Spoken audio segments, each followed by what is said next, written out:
outra criatura merecer o auxílio espiritual que sentia lhe fora concedido durante um quarto de século, e daí, também, a sua crença de ser incurável o mal dos condenados ao inferno e eterno seu castigo. Alguns dos dogmas que imaginava recebidos diretamente de Deus, eram de um caráter próprio a demorar a aceitação das verdades que ensinava. Rejeitando a ideia da trindade ou da existência de um filho de Deus, admitia que o próprio Jeová tinha vindo humanizar-se na terra para remir a humanidade, calcar o inferno e reorganizar o céu, por não poder de outra maneira salvar suas criaturas da condenação. A ortodoxia e o racionalismo repeliram igualmente essa concepção herética e ilógica. O pior resultado, porém, do grande erro de Swedenborg, era a falta de caridade que acompanha sempre a insidiosa ilusão da infalibilidade. Apesar do seu caráter humilde e justiceiro, apesar de seu dogma da salvação humana a não provir da fé, ele ocasionalmente se mostrava de uma intolerância cruel. Falando daqueles a quem o mundo chama socinianos e de alguns arianos, diz: a sorte de uns e outros é irem para o inferno, para o meio dos que negam Deus. Eles se aproximam dos que blasfemam do Espírito Santo e não serão perdoados neste mundo nem no outro. Ainda pior que isso, é o modo cruel, agravado pela adoção de falsas premissas, com que se dirige àqueles que era do seu dever acolher e saudar como irmãos espirituais. Ele próprio nos ensina, como divinamente inspirado, que a religião dos quakers é tão execrável e abominável, que, se os cristãos conhecessem o seu verdadeiro caráter, expeliriam os quakers da sociedade e só lhes permitiriam viver entre os brutos. E isso é dito por um homem que se diz o secretário de Deus, o receptor e transmissor da verdade sem mescla. Não se pode ler sem profunda dor esses escritos de um homem que se mostra tão ajuizado em certas coisas, ao passo que noutras se afasta tanto da caridade e do senso comum. Contudo, talvez que assim fosse melhor. O estado da sociedade em meados do último século talvez fosse tal, que não permitisse aos homens buscarem com segurança, nas suas comunicações com o mundo espiritual, as provas da existência deste, e as informações sobre o seu caráter e meios de ação. Vivendo na 8ª década do século XIX, já nos será permitido fazer estudo. Já podemos receber muitas das coisas prometidas, que os apóstolos não estavam aptos a receber, condições em que também se achavam os nossos antepassados de há 1 ou 2 séculos. Se a comunhão espiritual é hoje aceita em quase todo o mundo, seu advento nos diz que, dentro de certos limites, a Terra está preparada para recebê-la. Esse advento vem também dar muita força à evidência de sua oportunidade. Devemos considerar que o mundo estava sedento das provas que o Espiritismo lhe veio dar. A nova fé não se estendeu somente por todo o nosso país, mas, por todos os pontos do mundo civilizado. Hoje, meio século depois de sua aparição, o número dos crentes confessos ou privados, excede ao cêntuplo do atingido pelos quakers e swedenborgianos reunidos, seus predecessores espiritualistas. O número dos que com mais ou menos reserva aceitam os fenômenos, podemos afirmá-lo com segurança, já excede nos Estados Unidos a 7,5 milhões, e há muito mais no resto da cristandade. Podemos elevar ao dobro o último número e chegar a 30 milhões, se incluirmos todos aqueles que no mundo cristão tiveram principalmente como origem do seu ceticismo a descrença no que chamam o sobrenatural, porém, admitindo o governo da lei espiritual, estão sendo mais ou menos abalados e modificados pelo novo ensino. O aumento constante do número dos espíritas não se limita ao nosso país. Em Londres, há 10 anos, só havia um periódico espiritualista, hoje já se contam 5, advogando diferentes formas dessa doutrina. Não pode haver materialistas e descrentes na imortalidade entre os que admitem os fenômenos do espiritismo. Há, porém, ainda, os intitulados espíritas cristãos e outros, que a si mesmos se chamam radicais e consideram o Cristo como um filósofo, sem nada a ter, como pregador, que o coloque acima de Sócrates, Sêneca e muitos outros. Estou convencido de que este cisma é temporário. O espiritismo é o complemento do cristianismo, e os fenômenos espíritas são a sua demonstração. Todos os pensadores crentes nas manifestações do espiritismo se tornarão cristãos, logo que façam a distinção entre a simples grandeza dos ensinos do Cristo, contidos nos evangelhos sinópticos, e a versão agostiniana da teologia de São Paulo, adotada de um modo pela Igreja Romana, e de outro por Lutero e Calvino, sistema este associado à infalibilidade conhecido como ortodoxo pelos protestantes e romanistas. As manifestações espirituais se estenderão, provavelmente, até onde o mundo as possa compreender, até os limites de maior sabedoria, e essa crença, como julgamos, se propagará de modo mais desejável, não como uma seita, pois, supomos que nunca virá a sê-lo, nem como uma igreja distinta, com seus credos prescritos, ministros ordenados e professores regulares, mas, calmamente, pela ação da comunicação diária, no íntimo dos círculos domésticos. Ela vai predominando em um que outro de seus modos de manifestação, na melhor literatura de hoje. Invade as igrejas hoje estabelecidas, não como adversário, mas como aliado. Sua tendência é modificar os credos e suavizar as asperezas dos protestantes e romanistas, dos presbiterianos episcopalistas e metodistas, dos unitários e universalistas. Sua tendência é inspirar, avigorando e espiritualizando, o sentimento religioso do século, aumentando sua vitalidade e fortalecendo suas convicções. O que digo baseia-se na esperança que tenho de que o Espiritismo produzirá tudo isso à medida que for conhecendo o terreno em que pisa, e não na certeza de que nós, na época atual, já sejamos os receptores dignos de suas revelações. Há entre nós milhares de homens e mulheres a quem falta o discernimento necessário para trabalhar nas investigações espirituais. Assim como há milhões que não possuem a necessária cultura para exercer judiciosamente o direito de voto. Em um e outro caso, porém, há um remédio: esses milhões podem ser educados. As manifestações espirituais são mais inevitáveis que o sufrágio universal. A maioria pode, quando julgar conveniente, cessear as franquias eleitorais. Não há, porém, maioria alguma, por mais imponente que seja, que possa impor-se ou excluir os mais importantes dos fenômenos espirituais. Se os sonhos, algumas vezes, nos dão avisos e profecias, se os objetos materiais se movem ocasionalmente sob nossas vistas, pela ação de forças que não são deste mundo, se há casas que podem realmente serem chamadas mal-assombradas, se os espíritos dos chamados mortos podem, de vez em quando revelar, influenciando, produzindo sons inteligentes, ou apresentando-se, como fez o Cristo para dar aos seus discípulos a certeza da imortalidade, que poder temos nós, fracos mortais, para impedir a ação dos espíritos desencarnados? Porventura discutiremos para saber se devemos aceitar o fenômeno do arco-íris, ou a aparição das auroras boreais. Se a crença nos fenômenos chamados espirituais é uma ilusão dos sentidos, ela se anulará por si mesma. Se é de Deus, ninguém poderá impedir o seu advento. Podemos recebê-la sem respeito, interpretá-la ignorantemente, tratá-la com desconfiança e levianamente, ou estudar seus fenômenos com um desejo paciente de investigar de modo conveniente aos seus sagrados direitos. Estudo. É de incalculável conveniência que essa doutrina nos encontre com as lâmpadas acesas, se a buscarmos nas trevas, se a recebermos insensíveis ao seu alto caráter, ela será para nós um veneno em vez de uma graça celeste.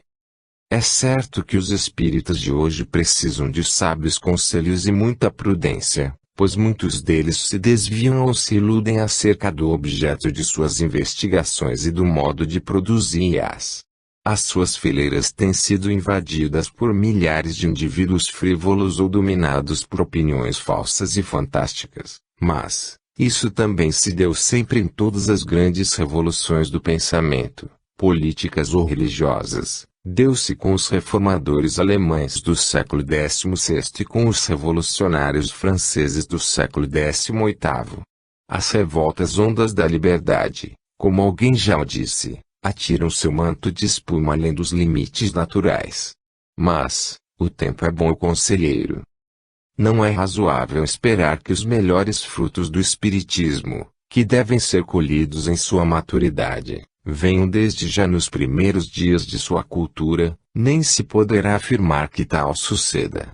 Se, devido à longa experiência em investigações, estivéssemos habilitados a vos expor todas as condições necessárias para se obter os mais seguros e proveitosos resultados das manifestações espíritas, precisaríamos escrever um volume para encerrar, com detalhes, todas essas condições, reconhecidas como indispensáveis.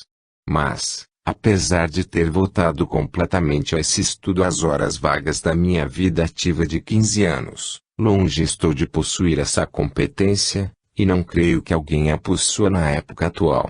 Como todas as coisas de importância, esses conhecimentos só serão adquiridos a poder do trabalho de muitos e das graduadas revelações dos tempos. Tenho recebido algumas sugestões e avisos que me parecem importantes, tais como a de dever o espírita cautelar-se contra a tentação de imaginar que obtém relações diretas de Deus ou de alguma pessoa da divindade, de qualquer fonte infalível. Ficarei satisfeito, se obtiver seguras provas da imortalidade, pérola de alto preço, para cuja posse não há esforços que sejam demasiado árduos, nem inquietações demasiado grandes. Quanto ao mais, devemos confiar aos preceitos gerais e avisos indicados e aprovados pela razão e pela consciência. Quem estuda com atenção a natureza, convence-se logo de que os ensinos infalíveis, relativamente aos detalhes da conduta humana e os assuntos terrenos, não fazem parte do código do universo. O espírita não deve andar à cata de bens mundanos nem do proveito material que possa adquirir com as revelações espirituais. Essa tentativa atrai espíritos de ordem inferior e o médium que se presta a esses trabalhos corre grave perigo, deixando o evocador no caminho seguro da ilusão e do malogro. Um médium de merecida confiança recusará sempre entrar em terreno tão perigoso e enganador. Se algumas vezes, quando todo esforço humano houver falhado, o auxílio ou aviso espiritual vier voluntariamente, deverá, mesmo assim, ser recebido com toda a cautela. O lugar dos mercadores não é no templo espiritual. A obrigação do homem é adquirir seu alimento pela indústria e não pela adivinhação. Ainda outro aviso é de grande necessidade. Os mais experimentados espiritualistas acreditam que ninguém, por mais puros que sejam os motivos, deve abandonar-se às influências do outro mundo, exclusivamente e por um grande número de anos, porque, qual o demonstra o exemplo de Swedenborg, corre o risco de sérios danos e o perigo de ser mais ou menos frequentemente mistificado. O secularismo labora num lamentável erro quando ensina que o sábio não deve incomodar-se nem preparar-se para o futuro, ao passo que expõe uma verdade quando ensina que a vida terrena e seus deveres são uma indispensável preparação para a fase seguinte do nosso ser. Cada mundo, como cada idade do homem, tem sua esfera própria, com seus correspondentes deveres, que têm de ser cumpridos em cada uma delas, mas que não podem ser trocados. Se, na infância, sonhando constantemente com a virilidade e seus privilégios, desprezarmos a cultura e as ocupações da meninice, viremos a sofrer na idade adulta, e não há dúvida de que nenhum desenvolvimento no outro mundo poderá ser fruto do abandono das oportunidades de nos melhorarmos neste. Se enquanto aqui estamos não nos aproveitarmos dessas oportunidades, podemos asseverar que morreremos afinal, como os eremitas, depois de uma vida infecunda no deserto, inteiramente inúteis para gerações que nos sucederem. O devotamento exclusivo à meditação ou às influências espirituais vindas do outro mundo, dão origem a uma literatura vaga e triste, na qual cabe ao bom senso muito pequena parte. É certo que as acusações contra a prática sincera do espiritismo vêm da parte daqueles que se conservavam arredados, que nunca levantaram um dedo para operar a separação entre o útil e o inútil, nem fizeram coisa alguma, fosse o que fosse, para purificar ou melhorar o que condenam. Está esgotado o espaço que havia destinado a este ramo do meu assunto.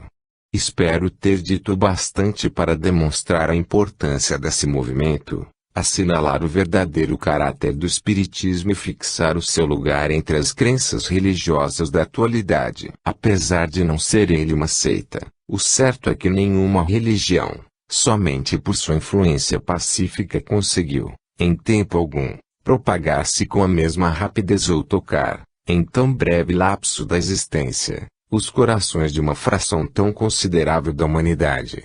Ele começa a afirmar sua posição, e, apesar de suas verdades serem ainda discutíveis, elas não são desprezadas, a não ser pelos ignorantes e pelos fanáticos sem esperança.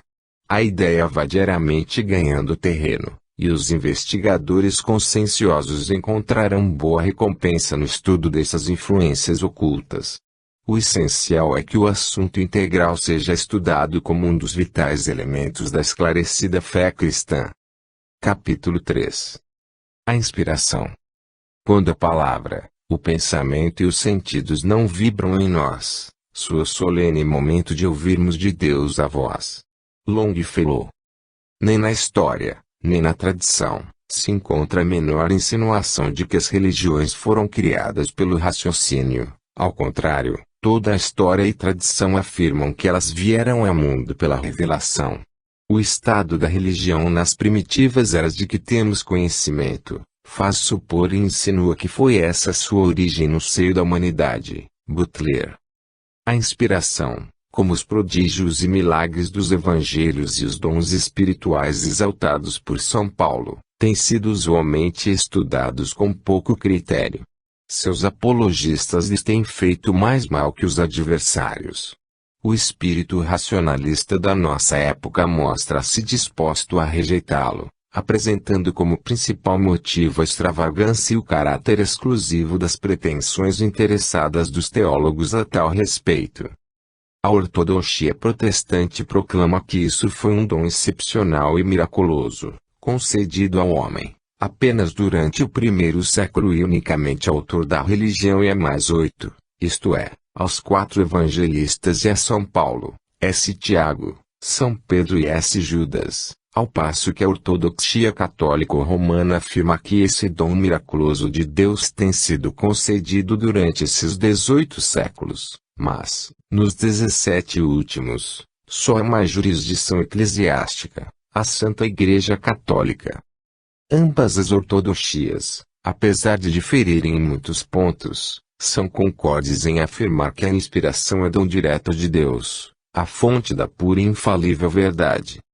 Embaraçada por essas pretensões tão antifilosóficas, não devemos nos admirar de ver a inspiração rejeitada como mentira, por muitos dos espíritos mais eminentes e pensadores da nossa época.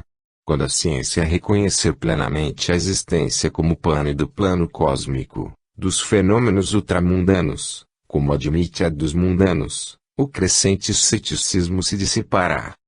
Antes disso, porém, cumpre-nos abandonar a definição ortodoxa da inspiração, adotando uma outra que mais se conforme com o espírito esclarecido do tempo, alguma coisa, talvez, neste sentido.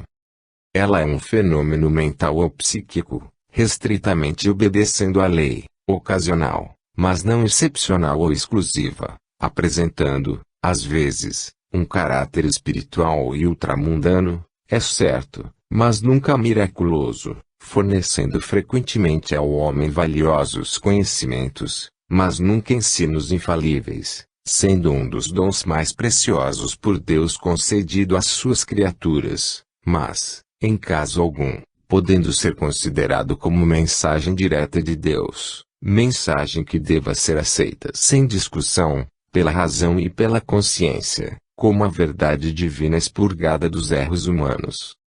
A isso podemos acrescentar, conformando-nos com as vistas do bispo Butler, que a inspiração não é a fonte de uma só religião, mas, de um modo mais ou menos puro, de todas as religiões antigas ou modernas, que têm dominado as grandes frações da humanidade.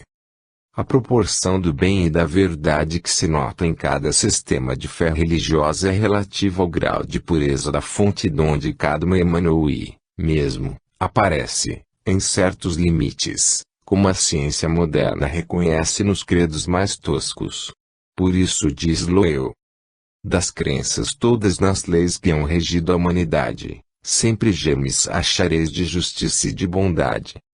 Entre os que adotam esta clara definição da inspiração, considerando-a como uma potência universal, há duas opiniões diferentes quanto à sua origem. Certos nacionalistas, incluindo muitos dos cultores do magnetismo vital, descobrem nenhuma condição especial da alma, ao passo que outros lhe buscam a fonte em alguma inteligência oculta, estranha ao indivíduo e obrando sobre ele. Estou convencido de que ambas as teorias contêm verdades. A inspiração é um fenômeno às vezes puramente psíquico, da classe da clarividência e pertencendo ao ramo da ciência mental, e, outras vezes, produzida por influências do outro mundo e pertencendo ao domínio do espiritismo. Entre os antigos filósofos, alguns houve que, mais ou menos distintamente notaram a sua existência, uns de uma certa forma, outros de outra. O espaço, porém, só me permite apresentar alguns espécimes. Com acento grave mais importante exemplo nos vem de um homem justamente considerado como o pai da filosofia moral.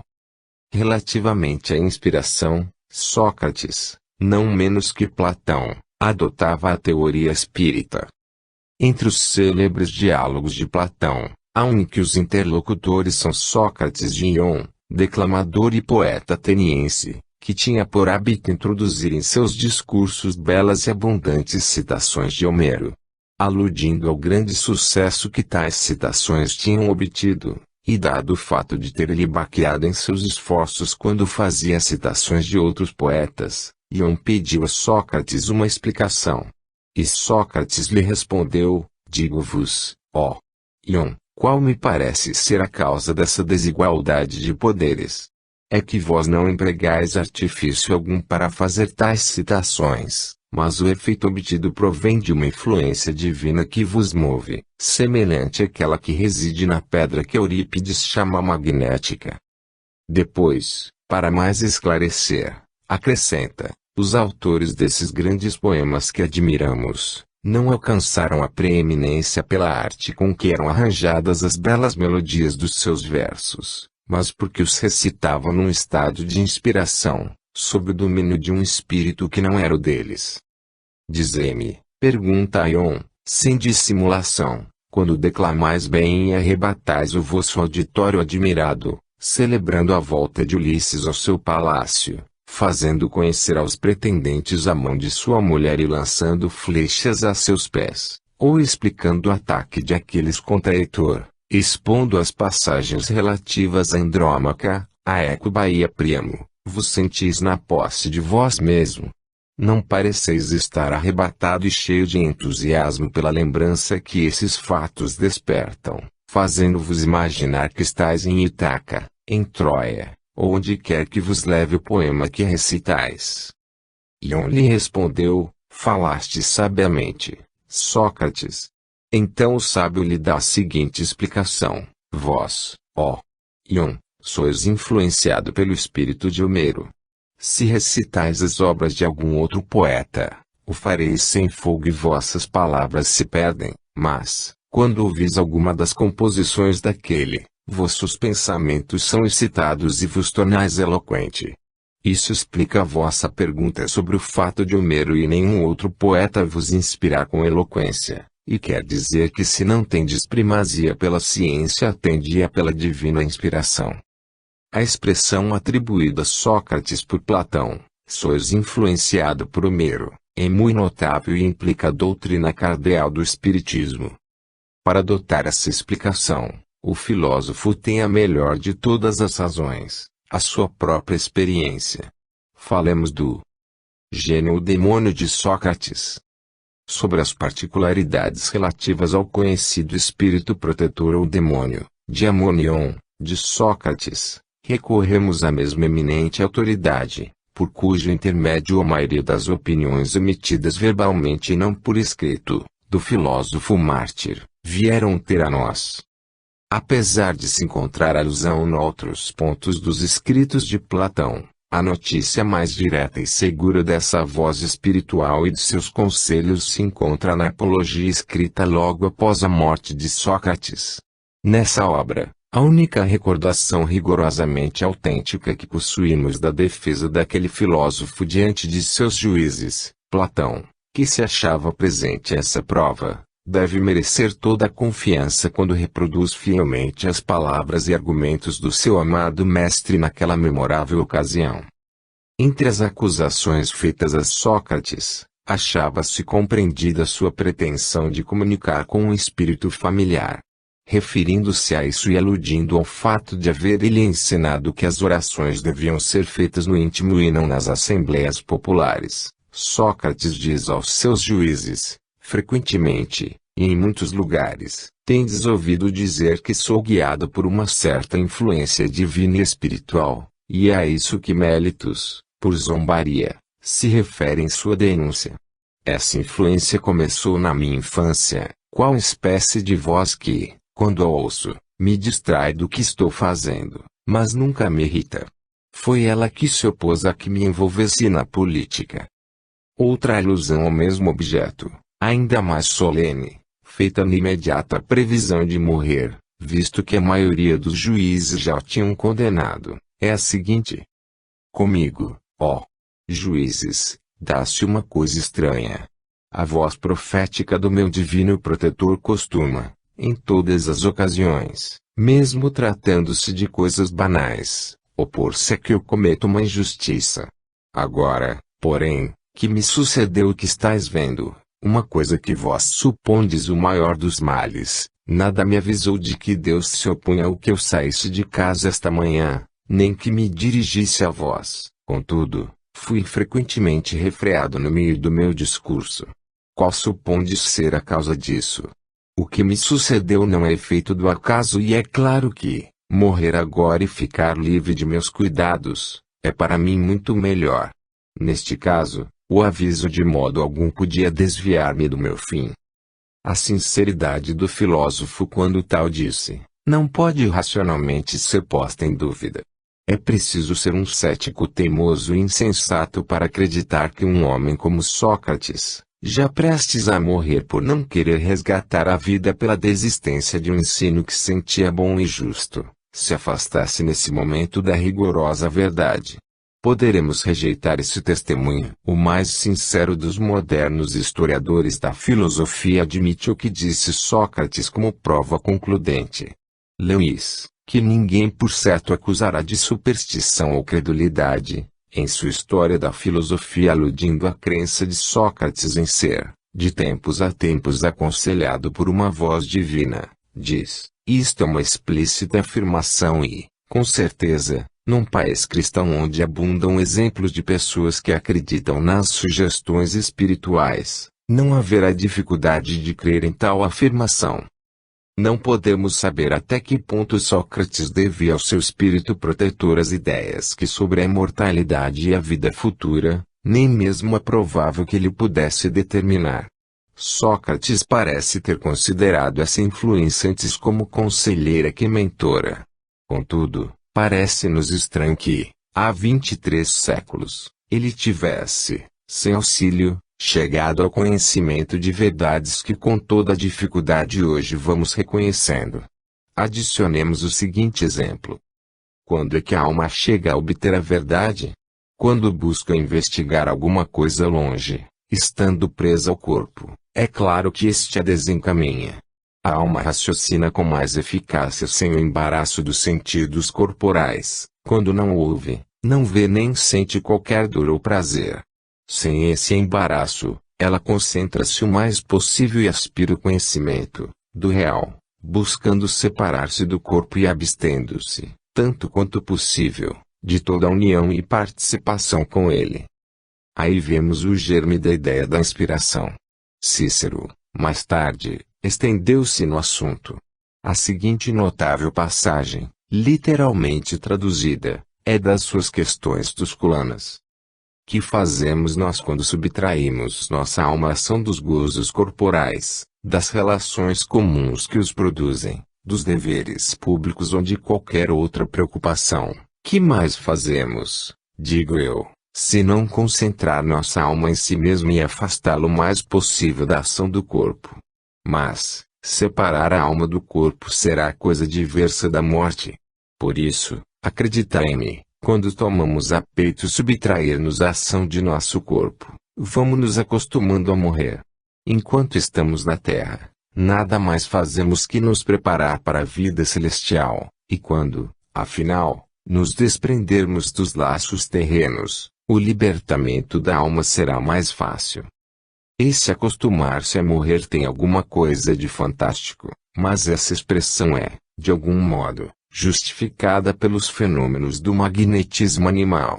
Quando o sonambulismo artificial se afunda até o ponto que os franceses chamam êxtase, que não é mais que o transe profundo, os laços que prendem a alma ao corpo são gradualmente afrouxados e no paciente se manifesta, às vezes, um forte desejo de escapar-se da terra para um mundo mais belo.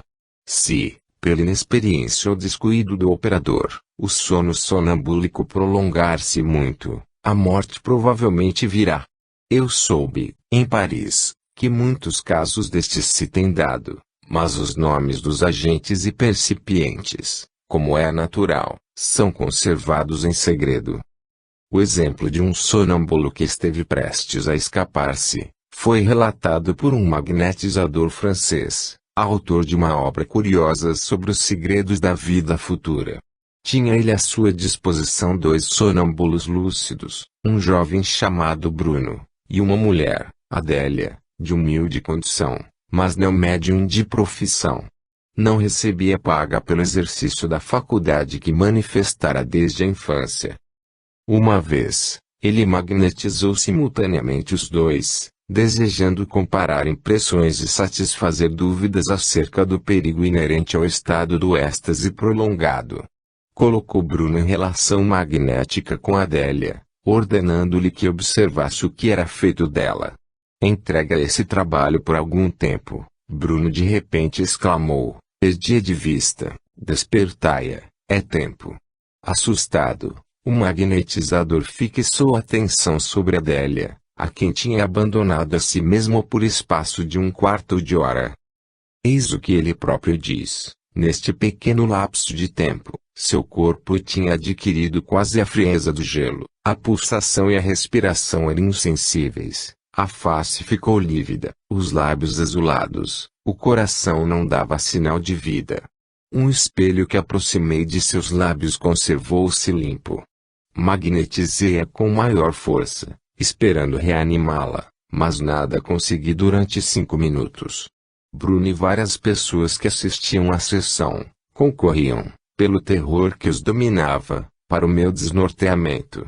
Por um momento julguei tudo acabado e que a alma da sonâmbula havia realmente abandonado o corpo. Pedi que todos os presentes passassem à sala imediata, a fim de ver se assim recuperava a minha energia, mas a esperança própria me fugia e eu me sentia impotente. Concentrando-me, então, pedi a Deus não consentisse que aquela alma, vítima das minhas dúvidas, se passasse para um outro mundo. Depois de curto período de angústias, ouvi a Adélia com voz muito fraca, dizer: por que me chamaste? Tudo estava acabado, quando Deus, tocado pela vossa prece, mandou-me voltar. O autor acrescenta: aconselha aos que sejam tentados a aventurar-se em tais experiências, que delas desistam, a fim de não testemunharem um tão triste espetáculo, cuja consequência pode não ser para eles tão feliz como foi para mim. Em ocasião anterior, Adélia, achando-se no estado de êxtase, acreditou estar vendo e conversando com sua mãe e 2 irmãos. Então, entabulou-se a seguinte conversação entre ela e seu magnetizador: ah! Quanto me alegra estar com eles!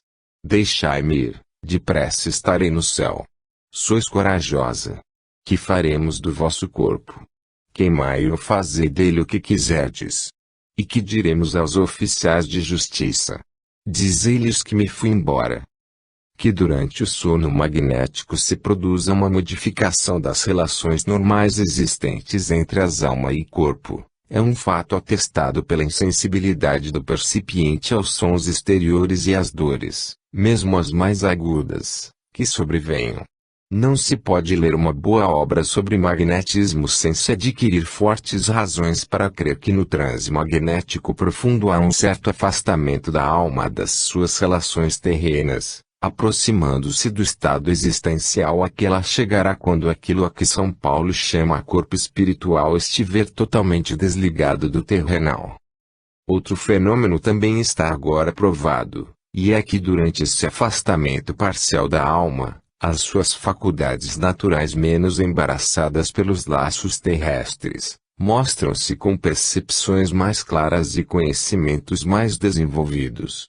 Isto sucede, quando, como Sócrates o disse, a alma se concentra em si mesma, ou, segundo Cícero, quando nos chamamos a nós mesmos, seja que se produza artificialmente, como nos passes magnéticos, seja que se dê nas condições normais do corpo, por natural idiosincrasia. O mais modesto e cauteloso dos escritores sobre o magnetismo animal, o Dr. Bertrand, definiu perfeitamente esse estado, quando artificialmente produzido, o sonâmbulo, diz ele, adquire novas percepções fornecidas pelos órgãos internos, e a sucessão dessas percepções constitui uma nova vida, diversa da que gozamos habitualmente. Nessa nova vida apresentam-se fases de conhecimento diferentes daquelas que nos dão as sensações ordinárias. Eu mesmo, em muitas ocasiões, verifiquei esse fenômeno, que podemos chamar de ciência íntima, produzido pela exaltação da inteligência nesse estado anormal. Outros, porém, podem falar com mais segurança do que eu, devido a terem maior experiência. Um médico com quem entretenho íntimas relações, dos mais conhecidos e considerados de New York, e sua mulher, tendo, antes do advento do espiritismo, tomado profundo interesse pelos fenômenos magnéticos, em experiências feitas durante cerca de 2 anos com uma costureira americana, mediocremente instruída e com um pouco mais que a capacidade mental da gente de sua classe, me disse que Marianne desperta e Marianne mergulhada no sono magnético eram 2 pessoas inteiramente distintas, tanto quanto se pode imaginar por suas percepções, inteligência e discernimento. Um dia, conversando sobre magnetismo e seus efeitos, ele me disse que essa jovem lhe tinha feito comentários sobre assuntos médicos e filosóficos, nos quais manifestara grande profundeza de vistas. Em muitas outras matérias também se mostrou bastante esclarecida. Entretanto, relativamente à inspiração, refletindo sobre os fenômenos supracitados, veio-me à mente que o mundo os tem reconhecido sob essa forma particular, porém, que a analogia entre eles e as variadas fases de exaltação intelectual e psíquica, o êxtase religioso, o hipnotismo involuntário e o transe espontâneo é tão estreita, que, racionalmente não se pode negar a conexão existente. Muitos dos dons espirituais enumerados por Paulo se têm manifestado epidemicamente em pessoas de temperamento sensitivo, durante o sono magnético, como se deu com a intitulada Possessão das Freiras Ursulinas de Loudun 1632 a 1639, e com os pseudo-milagres dos convulsionários, Trembleurs, das Cevenas 1686 a 1707. A fúria mágica das petonisas tinha, evidentemente, um cunho magnético. Numa no bosque de Arícia, Maomé na caverna de Hira, poderiam ter estado inconscientemente sob influência espiritual ou sonambúlica. A visão de Pedro, em que se lhe mostrou o céu aberto, descendo dele um vaso, o transe de Paulo, que ele não pôde dizer, se estaria no corpo ou fora dele, apresentam com certeza, menor ou maior, semelhança com muitas centenas de casos de êxtases, que têm aparecido em Paris, em Londres e em outros pontos, durante o último século. Todas as manifestações desta ordem pertencem a uma grande classe de fenômenos. A forma mais simples e mais usual da inspiração é a comumente chamada a do gênio, cujos resultados aparecem em eminentes trabalhos literários, em primores de arte, em algumas das nossas mais maravilhosas descobertas científicas e invenções mecânicas, e mais evidentemente ainda, na elevada ordem da composição musical. Tudo isso é, algumas vezes, adstrito a uma organização natural, devidamente cultivada, mas, ao lado da influência reconhecidamente poderosa de um cérebro forte e bem conformado, o melhor dos patrimônios, o gênio, pode dever seus triunfos aos espíritos invisíveis, semelhantes à atração, salvo nos seus efeitos. Os grandes poetas dos primeiros tempos tinham algum sentimento desse auxílio do alto, costumavam invocar a assistência dos poderes invisíveis. Podemos afirmá-lo com razão, como disse Sócrates. Quando um poema escrito por um mestre-escola grego, em passado que já vai bem longe, força ainda aos nossos mais hábeis literatos a traduzirem-no, despertando ainda hoje a mesma admiração com que era ouvido há mais de 3.000 anos, quando alguns dramas, escritos por um homem comparativamente ignorante têm, desde há 3 séculos, fornecido à língua saxônia uma quarta parte das suas palavras domésticas, poderemos banir a ideia do provável auxílio de uma esfera mais elevada de seres. O caráter maravilhoso desses resultados, desencaminhando o mundo, tem provocado a dúvida acerca da existência desses autores, como incapazes de apresentar tais obras. O professor Wolff, de Berlim, em uma obra apreciada, nega a Homero a autoria da Ilíada e da Odisseia, duvidando mesmo da sua existência e aventurando a ideia de serem esses imortais poemas a coleção das produções de diversos rimadores e rapsodistas. O mesmo sucede relativamente a Shakespeare. Uma ilustrada e laboriosa escritora consumiu sua vida, e podemos dizer que a inutilizou, coligindo e publicando o que acreditava serem provas de que o discípulo da escola livre de Stratford não era o autor dos dramas que ainda hoje encantam o mundo.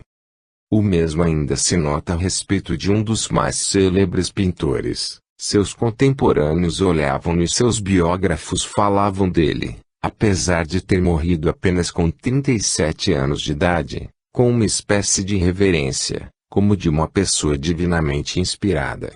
Vasari assim começa a biografia da sua vida, a largueza e a liberdade com que o céu, às vezes, se compraz acumular com as infinitas riquezas de seus tesouros a um dos seus favoritos, são exemplificados na pessoa de Rafael Sanzio. Noutro ponto, diz que os indivíduos como Rafael dificilmente podem ser chamados homem, devendo antes, se me permitem falar assim, dar-se-lhes o apelido de deuses mortais. Ainda em outro ponto, fala desse pintor como daqueles que, por um dom especial da natureza, ou por um favor particular a eles concedido pelo Altíssimo, fazem milagres na arte.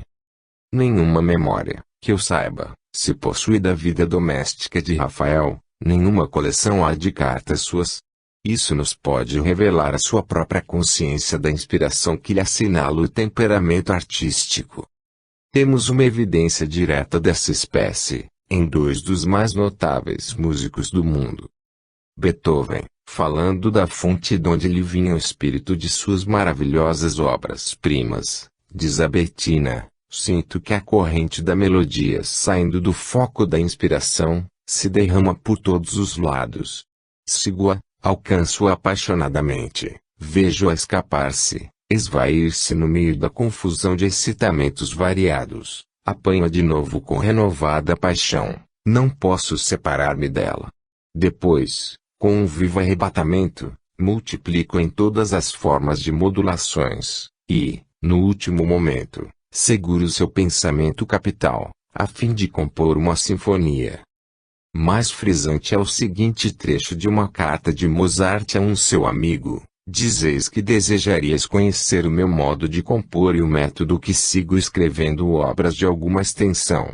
Sobre isso, não vos posso dizer mais que o seguinte: porque eu mesmo nada mais compreendo, nem vos posso expor, quando me torno completamente eu mesmo, quando estou inteiramente só e bem disposto, viajando em carruagem, passeando depois de uma boa refeição, ou de noite, quando não consigo conciliar o sono, é que eu sinto as ideias me assaltarem com mais força e abundância. De onde e como elas me vêm, não sei dizê-lo. Conservo na memória as ideias que me agradam e, como já tenho dito, estou acostumado ao seu sussurro. Se não me distraio, dá-se o fato de poder repetir um ou outro pedaço que desejo conservar, de modo a fazer com eles uma melodia, isto é, um todo conforme as regras do contraponto, as peculiaridades dos diversos instrumentos, e assim por diante.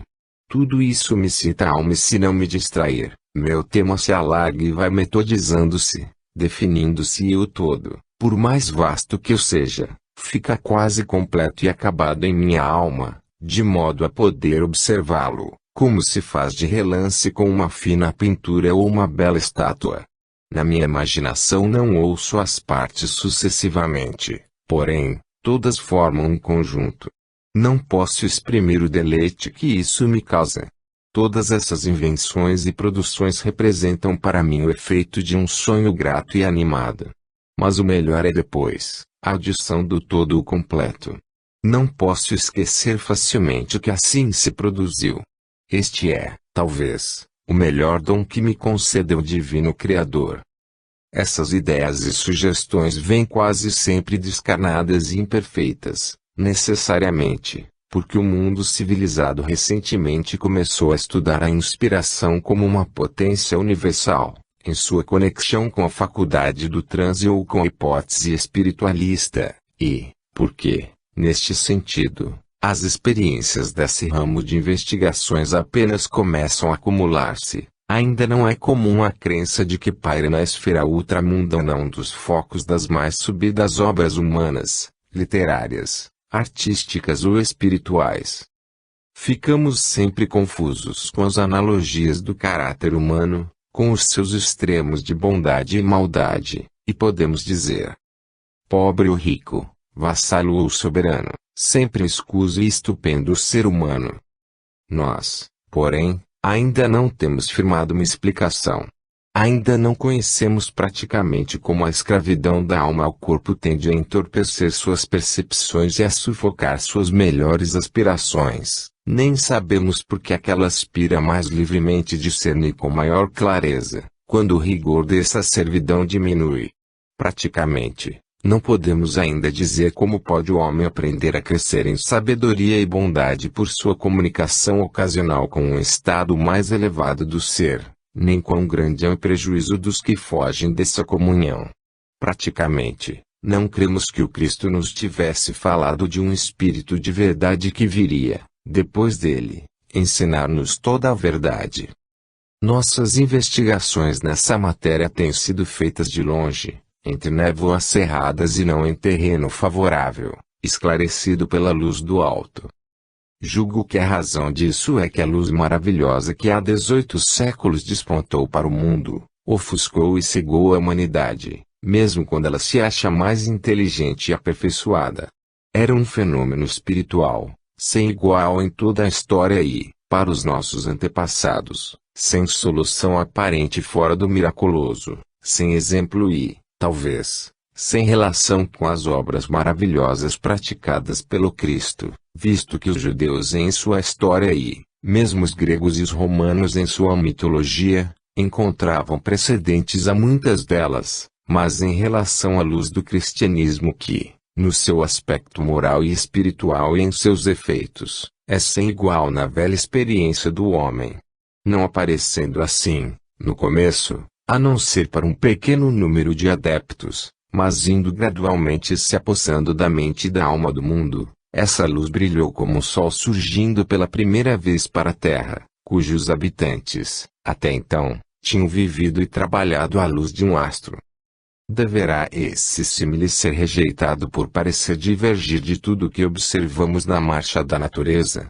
Permiti-vos diga, com segurança, que essa divergência não existe. A ação da natureza é multiforme. Entretanto, As obras de Deus ao redor de nós dão-nos a evidência de que o princípio do progresso gradual domina a economia do universo, de que as leis naturais são invariáveis e persistentes, e de que mesmo dentro dessa ordem e governadas por essas leis, ocorrem em certas épocas, vastos adiantamentos no progresso humano, os quais, como as revoluções políticas que sobrevêm de tempos a tempos, modificando a ordem de coisas estabelecidas, produzem, às vezes, em alguns anos, melhoramentos que os tempos não tinham conseguido efetuar. A história nada contém de mais interessante que a lembrança desses progressos gigantescos, cada um aparentemente sem precedente, cada um vindo interromper a monótona paz do mundo. Quantos incidentes na história cósmica estão à espera de um Colombo, dando ao mundo antigo uma metade do nosso globo para que ele a estude e nela possa viver? Os anais da literatura não nos apresentam uma vitória igual, em seus resultados práticos, ao triunfo de Fausto, caso se deva atribuir ao Ourives de Mentes a arte da impressão, que habilitou o homem a estreitar suas relações com todos os de sua raça. Até nos inventos, o império das fadigas teve sua época titânica ocorrida há pouco mais de um século, época essa em que o vapor começou a substituir a força humana, em caroque e o torno, humildes auxiliares do operário humano durante 3.000 anos, foram substituídos por um sistema rápido de manufatura, que tornou 500 vezes mais produtivo o trabalho da humanidade. Na vida do indivíduo, por mais restrito que o progresso seja, encontramos fenômeno ainda mais notável, denunciando um adiantamento sem precedentes. Criança, jovem, adulto, patriarca, os limites de cada um desses estados sucessivos são imperceptíveis. Depois, porém, chega a grande época, o ponto do progresso em que, sem sabermos como, nossas faculdades perceptíveis, intelectuais e espirituais, repentinamente se acham aumentadas, em que os meios de comunicação com os nossos semelhantes se libertam dos tropeços do tempo e do espaço, em que novos colombos nos guiam a um novo mundo. O mesmo acontece com a sucessão da vida animal na Terra, desde os tempos pré-históricos. A geologia nos informou que houve um período de incalculável duração no qual este mundo ocupado pelas raças inferiores, não foi habitado pelo homem. Um eminente naturalista moderno, explorando esse período e investigando o princípio do progresso vital, descobriu uma grande lei geral governando o gradativo adiantamento das espécies, por meio da seleção natural e da preservação de cada espécie, animal ou vegetal, na luta pela existência. Ele, porém, não aduziu fatos que atestassem a transformação de uma espécie em outra, nem nos descobriu nenhum elo prendendo bruto ao homem. Contudo, permanece intacta a hipótese, certamente razoável, de que, de conformidade com a lei que regulou a vida pré-adâmica, está subentendida uma condição segundo a qual uma criatura com faculdades e sentimentos que habilitam a conceber e desejar uma vida futura, podia, em certo ponto do progresso geral, aparecer repentinamente, uma criatura destinada a subjugar a terra e alcançar o céu. A vasta cadeia, se nos podemos exprimir assim, do cósmico desenvolvimento, apresenta em certo ponto uma falta, anterior e posteriormente a qual, a razão progressiva das séries não difere, quando, em virtude de passo superiormente grande, toma lugar no mundo uma raça, a única capaz de transmitir a experiência de uma outra geração, e que, depois de certo tempo, aprende a perpetuar essa experiência por duradouros sinais artificiais. Daí, como consequência desse passo, apareceu o progresso ético, intelectual e espiritual. Agora, voltando dessa digressão ao assunto que nos ocupa, encontramos firme a mesma analogia. A história da ética e da religião, como as da cosmogonia, da literatura e da ciência produtiva, teve a sua época, da qual data um motivo de progresso até então desconhecido. Nos primeiros progressos do espiritismo, como nos sucessivos progressos das raças e na peregrinação da vida humana, temos a notar que se deu um passo agigantado, indo da mais baixa à mais alta esfera de seres sem precedentes, sem nenhum outro que se lhe assemelhe. O progresso que resultou deste, não pode ser comparado à marcha de qualquer outra revolução política ou religiosa. O estabelecimento neste mundo de um reino que não é deste mundo, chamado, às vezes, o reino do céu, não se nos faz conhecer pela observação, nem se denuncia pela pompa mundana que lhe fazem, nem mesmo através de alguma abertura nas nuvens. O reino do céu vai se fazendo lenta, pacífica e calmamente no coração do homem, à medida que a realeza do Cristo se exerce sobre as almas humanas.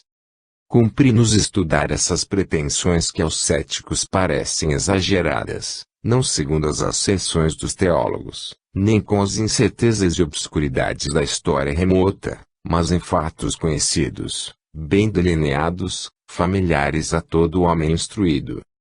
No que chamamos usualmente mundo civilizado, existem milhões de homens que, se lhes perguntarem qual a sua religião, dirão que não são católicos. Existem outros milhões para afirmarem que não são protestantes. Porém, se situarmos os 5 ou 6 milhões de judeus, acharemos que cerca de 1/100º somente da humanidade dirá que não é cristã. Se os ensinos espirituais ouvidos primeiro na Galileia há 18 séculos, limpos de todos os credos estranhos, não são a religião da civilização, nenhum outro poderá ser. Aquilo que justamente chamamos a maioria esclarecida do mundo, adere a esses ensinos, apesar da amortecedora e retroativa influência dos credos estranhos que lhes ajuntaram. E admirável que a cristandade, antes de começar a reconhecer o reinado universal da lei, admitindo a intervenção miraculosa, tivesse buscado explicar um tal fenômeno, e admirável, ainda, à vista da presunção para a qual se inclina a nossa raça míope, que a ortodoxia, não conhecendo solução natural de um tal enigma, tenha se refugiado em uma concepção na qual se manifestam pretensões que o homem tem escrúpulos de expor claramente, porque elas não só envolvem a direta intervenção e suspensão de suas leis pelo Criador e Legislador onipotente de miríades de sistemas solares e miríades de mundos, mas também pressupõe virtualmente a sua presença, com a forma humana, durante uma geração de homens neste nosso pequeno mundo, quando há tantos que para nós são mundos, mas para eles são pequenos pontos na imensidade. Entretanto, se essas pretensões transcendentais eram próprias do seu tempo e da sua geração, nada menos que elas, fornece hoje um motivo abundante e uma ocupação ao ceticismo. É esse um ponto inexpugnável, mas, a ortodoxia deixou de lado, internando-se pelas ilimitadas regiões do dogmatismo. Ela busca os milagres nas obscuras perspectivas dos 18 séculos passados, quando o milagre dos milagres, se o maravilhoso se chamar miraculoso, nos está patente e pode ser apreciado pelos nossos sentidos. Presume a teoria do ceticismo seguinte: o filho de um operário judeu, residente em uma vila obscura da Galileia, criou-se na casa de seu pai com as mais limitadas oportunidades de cultivar o espírito, sem meios de estudar as literaturas da Grécia e de Roma, sem experiência do mundo para suprir a sua falta de instrução e ainda sem auxílio espiritual. Torna-se, na idade de 30 anos, um pregador público. Continua a ensinar durante 3 anos, 3 somente, e depois, por causa da liberdade de suas opiniões, sofre a pena capital. Suas palavras e atos desses 3 anos, que ele não reduziu à escrita, foram registrados no período de meio século seguinte à sua morte, por seus companheiros humildes e relativamente ignorantes.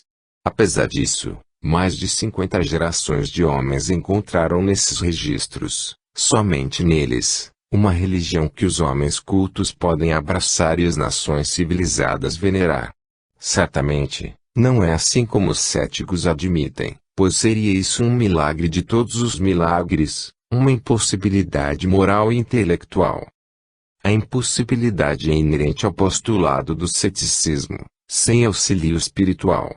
Se esse auxílio é essencial a todas as obras altas e nobres do homem, será concebível que lhe faltasse ao mais alto e mais nobre de todos. As dificuldades que acompanham essa ideia capital, na hipótese dos céticos, não findam aí. Se os discípulos não caluniaram o mestre, suas narrativas encerram uma acusação direta de falsidade contra